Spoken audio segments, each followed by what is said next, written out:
Debt is the silent architect of empires, building their greatest heights while quietly preparing the moment of their collapse beneath them. Every civilization begins with ambition, grows through expansion, and eventually becomes trapped in obligations it no longer understands or controls. The cycle moves slowly at first, unnoticed by citizens who believe their empire stands eternal and immune to historical repetition. But history shows a harsher truth. The seeds of decline are planted long before any warning appears in public view. Debt becomes the chain linking future generations to decisions made by leaders who believed power could outrun consequence. As we trace the arc of empires, one pattern stands out across time and geography, connecting ancient dynasties to modern states. For roughly a century, great powers rise through productivity, innovation, and disciplined finance before shifting toward debt-driven expansion. This shift feels harmless at first, even beneficial, offering prosperity and influence that seem limitless to the people inside the system. Yet beneath the celebration, a dangerous transformation begins as the empire forgets the foundation that once made it strong. Debt replaces output, spending replaces strategy, and political tranquility replaces the discipline that built earlier eras. The Roman Empire followed this rhythm for centuries, beginning with strict economic order before sinking into inflation and reckless spending. Taxes increased, while silver content in denarius coins diminished gradually, eroding trust in a currency once revered across continents. Rome's final centuries unfolded as a slow tragedy, driven by military overspending, political corruption, and unstoppable currency devaluation. What ended Rome was not the force of invading armies alone, but the financial exhaustion that hollowed its stability from within. The empire collapsed because it forgot the limits of expansion and the cost of borrowing from future strength. Centuries later, the British Empire repeated the pattern under different circumstances, but identical economic laws governing power. Industrial might propelled Britain's rise, yet wartime spending and colonial management created debts that exceeded national capacity. Confidence in the British pound declined sharply as global influence shifted westward toward a rising United States. A century after its peak, Britain surrendered global monetary leadership, proving that dominance has an expiration date shaped by debt. Even the strongest empire becomes fragile when financial commitments surpass the nation's ability to sustain them.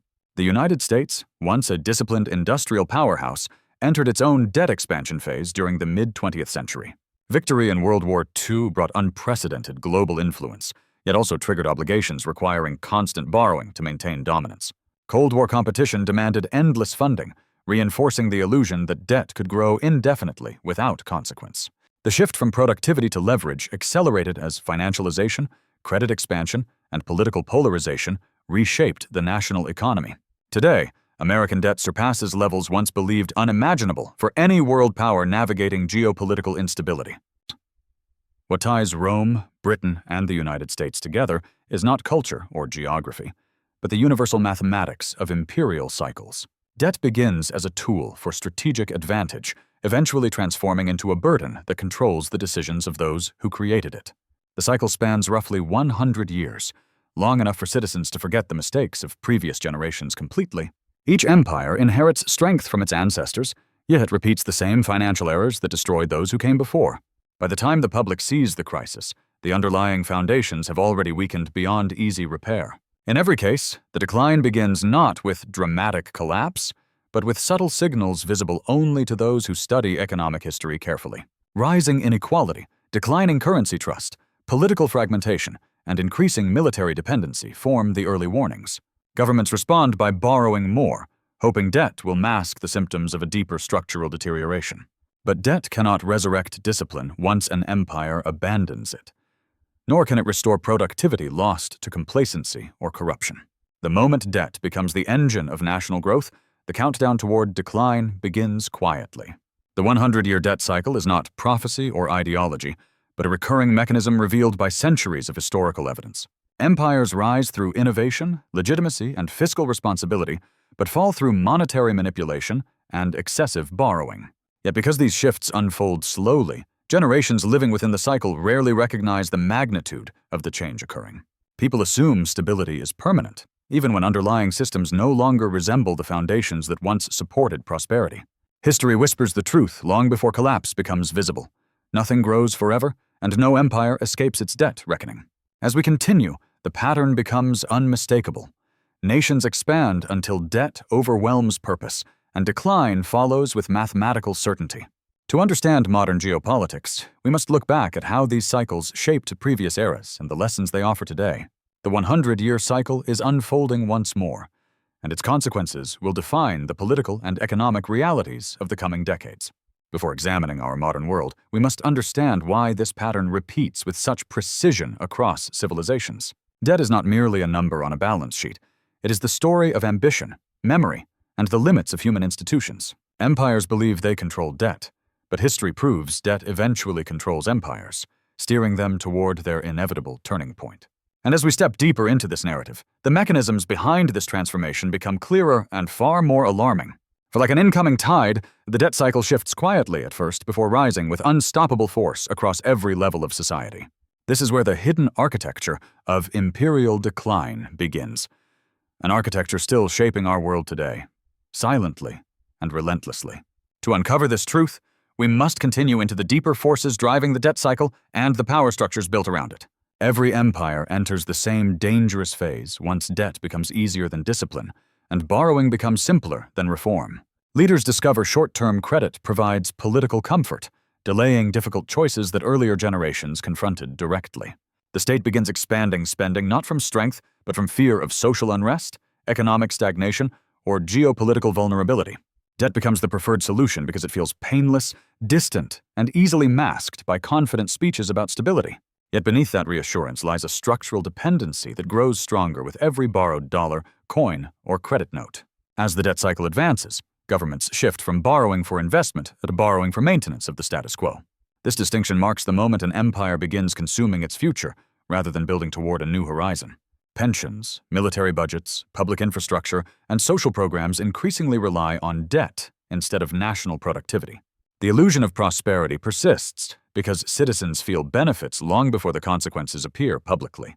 This delay allows political leaders to remain popular while quietly accelerating the empire toward inevitable fragility.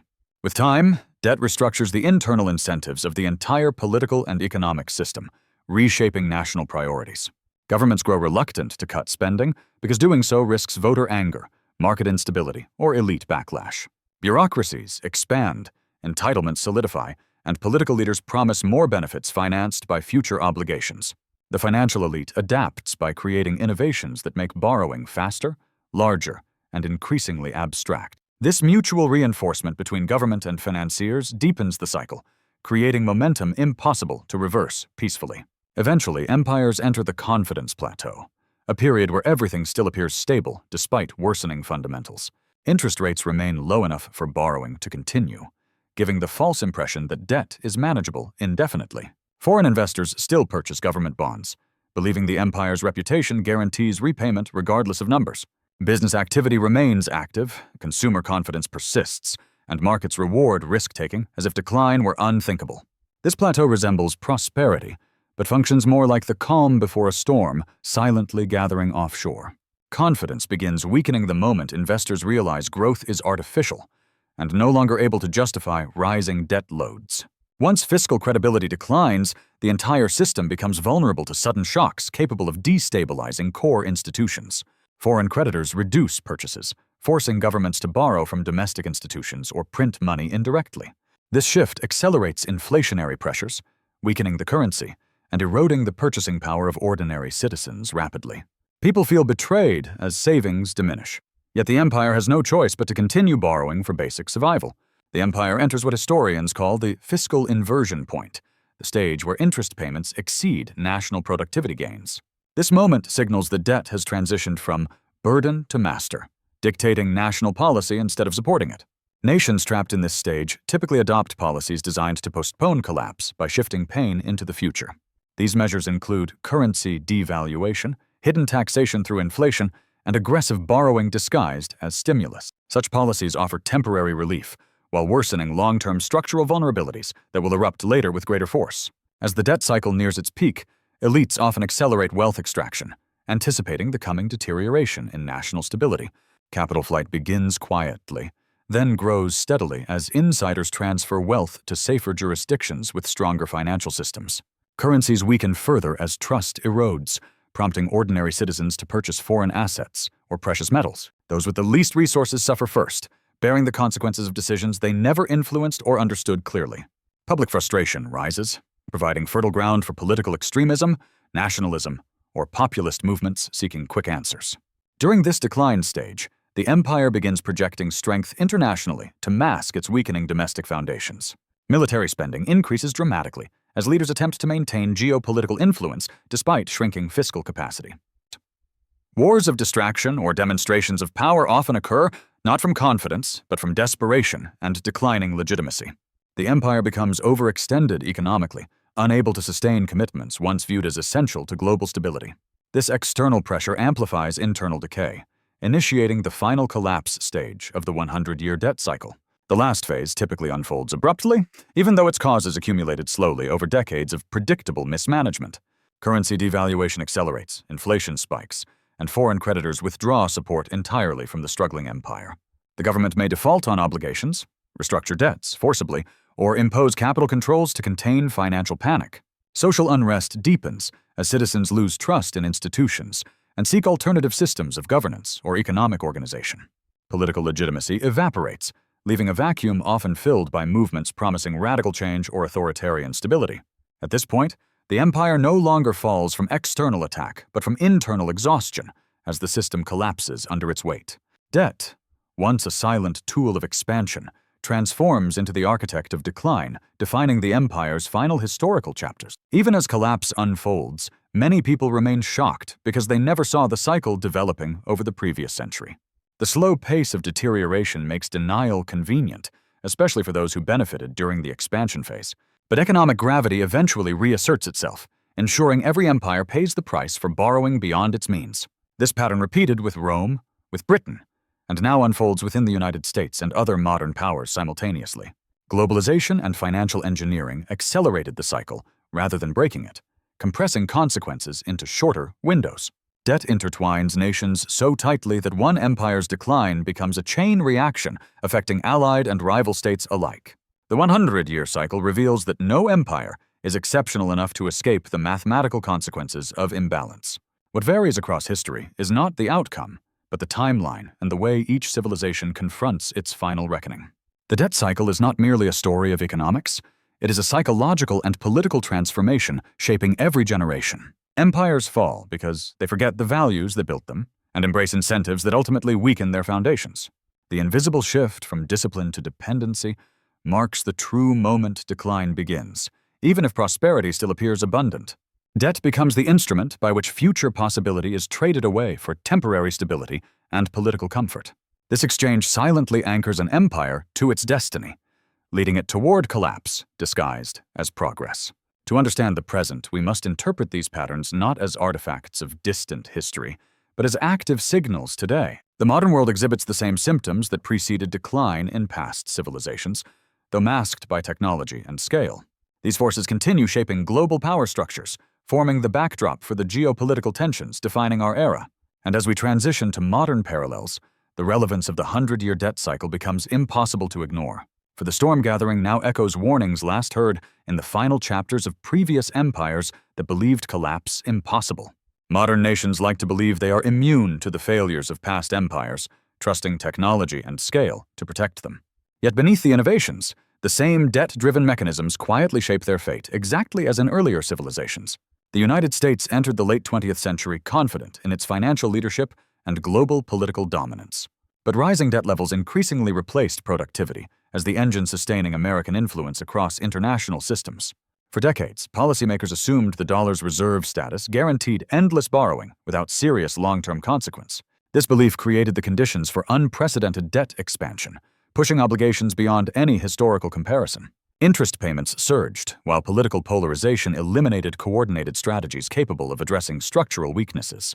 The nation continued financing its global role by issuing debt at accelerating speed, redefining economic norms globally. Financial markets adapted to this environment, rewarding risk-taking and speculation over tangible production or strategic investment. The United States became the first empire to build its dominance entirely on financial architecture, rather than material expansion. But the mathematics of debt cycles remain indifferent to ideology, culture, or geopolitical strategy across different eras. As interest expenses grow faster than national output, Even the strongest financial systems begin confronting unavoidable limits. International creditors quietly adjust their positions, reducing exposure to a nation whose debt trajectory appears unsustainable. These subtle shifts signal diminished trust, often preceding more visible symptoms that alarm the public and political establishment. The erosion of credibility gradually transforms the empire's financial system from unquestioned authority into potential vulnerability.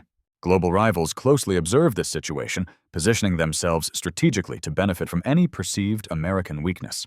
China accumulates gold reserves, reduces dollar exposure, and expands influence through bilateral trade arrangements worldwide.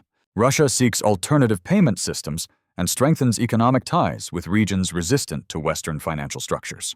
BRICS nations experiment with currency mechanisms designed to bypass the dollar entirely, fostering new geopolitical alignments. Each action reflects growing anticipation that the current monetary order may face a transformation driven by debt pressure. At the same time, European nations confront their own debt challenges, revealing the cycle's universal and timeless impact. Several economies rely increasingly on borrowing to sustain essential programs, mirroring dynamics seen in past declining empires. Japan remains burdened by decades of stagnant growth, layered upon immense national debt accumulated through economic interventions. These examples demonstrate that no region is exempt as the global economic framework becomes increasingly fragile. A worldwide debt cycle emerges, interlinked, synchronized, and amplified by globalization's dense financial networks. Modern currencies exhibit the same vulnerabilities that ancient coins faced when empires diluted them to postpone collapse. Inflation accelerates silently at first, gradually eroding purchasing power until ordinary citizens finally notice the change. People feel the strain most in rising costs, shrinking savings, and wages unable to keep pace with monetary distortions. Public frustration intensifies as governments repeat assurances that conditions remain temporary or under complete control. Yet history reveals that inflation often represents the final coping mechanism of overstretched empires nearing systemic limits. The digital age magnifies these pressures further by enabling financial systems to expand debt faster than ever before. Complex instruments obscure underlying vulnerabilities, masking the true scale of obligations until crisis becomes unavoidable. Political leaders promise solutions requiring even more borrowing, accelerating the cycle's progression toward decisive turning points. The global economy becomes dependent on liquidity injections to prevent collapse, creating a fragile equilibrium at constant risk. This dependency mirrors the late stages of previous empires, where stability relied increasingly on artificial support. The most alarming modern parallel lies in the diminished ability of governments to restore fiscal discipline effectively. Social divisions restrict consensus, while entrenched interests resist reforms necessary to rebalance national finances sustainably. Voters expect continued benefits, yet growing debt ensures future generations face unprecedented economic burdens. A democracy becomes vulnerable when its people demand prosperity financed by obligations their children must eventually repay. The political system fails not through sudden collapse, but through slow erosion of trust, unity, and national purpose. As the global economy approaches a collective inflection point, echoes of past empires resonate loudly across financial data. Debt levels surpass wartime peaks, currencies weaken, and geopolitical blocs prepare contingency plans for systemic shifts. The interconnected nature of modern finance ensures a turbulent future where multiple powers confront the debt cycle simultaneously. No empire stands isolated. Each contributes to a global dynamic shaped by fragile confidence and accumulating obligations. The coming decade will test whether nations can learn from history or repeat its most destructive and avoidable mistakes. The 100-year debt cycle is not destiny, but it is a warning encoded in the experiences of countless civilizations over millennia. It reveals how ambition blinds leaders, how prosperity sedates vigilance, and how debt transforms strength into long-term fragility. Empires fall because they believe they are different, dismissing the quiet mathematics steering their trajectory downward. Understanding the cycle gives nations a chance to resist its conclusion, though few choose action over denial. The future depends on whether societies confront painful truths or maintain illusions that debt carries no consequence. In the final reflection, debt becomes a mirror, revealing what an empire values most and what it sacrifices for temporary peace. It exposes internal weaknesses masked by the comfort of borrowed stability and inherited power. Every generation contributes to the cycle through choices rooted in hope, fear, and the desire to avoid hardship. Yet history shows that the cost of delay is always greater than the cost of discipline at the beginning. An empire's fate is determined not at its height, but in the moment it chooses illusion over responsibility. Today, we stand at a crossroads echoing the final chapters of great empires that once ruled vast portions of the world. The patterns surrounding us resemble the financial structures that guided Rome's fall, Britain's decline, and earlier transitions. Whether the world enters collapse or renewal will depend on how nations navigate this moment of unprecedented complexity. Debt is no longer a domestic issue, but a global force capable of reshaping alliances, markets, and political systems. The next decade will reveal whether we face managed transition or disruptive transformation, driven by unsustainable obligations. As this cycle unfolds, one truth remains constant across the centuries of human history and the rise of countless civilizations. Empires fall not because they lack potential, but because they ignore the voices of history, whispering warnings they refuse to hear. Debt reveals the limits of expansion, the cost of ambition, and the inescapable consequences of choices deferred too long. In this way, the debt cycle becomes the storyteller of nations, capturing their rise and foreshadowing their inevitable descent. And as the world accelerates toward another turning point, history reminds us that every empire eventually learns the same lesson.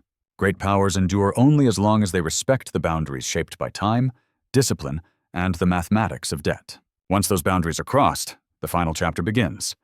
Quietly at first, then suddenly and irreversibly. The fall of empires is not an event, but a process built over decades of choices made in comfort rather than necessity. This is the message carried through centuries, now returning with urgency as global systems approach their defining tests. The cycle continues, and the world watches as another empire confronts the consequences of its long journey through rising debt and